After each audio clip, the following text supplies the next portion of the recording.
Banakacherla project గురించి చంద్రబాబు నాయుడు గారు ఇంతకుముందు అంటే మన ముఖ్యమంత్రి అయిన దగ్గర నుంచి చాలాసార్లు మాట్లాడుతూ వచ్చారు. బనకచర్ల ప్రాజెక్టు అవసరం, ఆవశ్యకత, దాని మీద పవర్ పాయింట్ ప్రజెంటేషన్ ఇచ్చారు.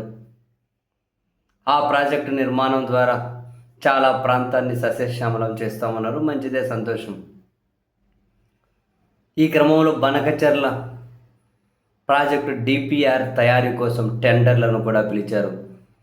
అక్టోబర్ 11న టెండర్లను పిలిచి అక్టోబర్ 31 వరకు లాస్ట్ తేదీగా ఖరారు చేశారు. లాస్ట్ తేదీ అని. అయితే ఇప్పుడు ఆశ్చర్యకరంగా ఆ బనకచర్ల డిపిఆర్ కోసం పిలిచిన టెండర్లను రద్దు చేసింది చంద్రబాబు సర్కార్. డిపిఆర్ కోసం పిలిచిన టెండర్లు రద్దు చేశారు. దేనికోసం అన్నది క్లారిటీ లేదు. ఎందుకు రద్దు చేశారు?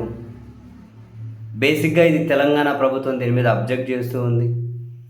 తెలంగాణ ఆంధ్రప్రదేశ్ మధ్య ఇద్దరి మధ్య దీని మీద ఒక వివాదం నెలకొని ఉంది. తెలంగాణకి దీని మీద కేంద్రాన్ని దగ్గర అభ్యంతరం వ్యక్తం చేసింది. అయినా కూడా డిపిఆర్ కోసం అని చెప్పి టెండర్లు పిలిచారు ఏపీ సర్కార్. ఇప్పుడు అనూహ్యంగా రద్దు చేయడం వెనక ఈ టెండర్లలో పాల్గొనడం కోసం ఎవరు రాలేదా,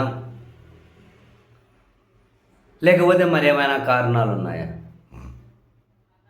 యాక్చువల్గా మొన్న కర్నూలులో ప్రధాని నరేంద్ర మోదీ గారు హాజరైనటువంటి ఆ సభా వేదిక మీద నుంచి కూడా అక్కడ ముఖ్యమంత్రి గారు కానీ, ఉప ముఖ్యమంత్రి గారు కానీ, మరో మంత్రి గారు కానీ ఈ బనకచర్ల ప్రాజెక్టు విషయంలో కేంద్రం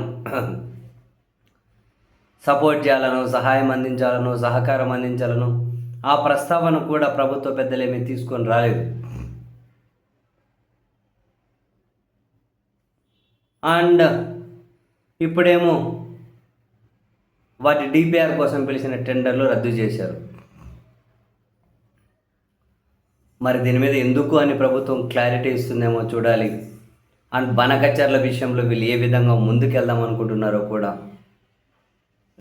చూద్దాం.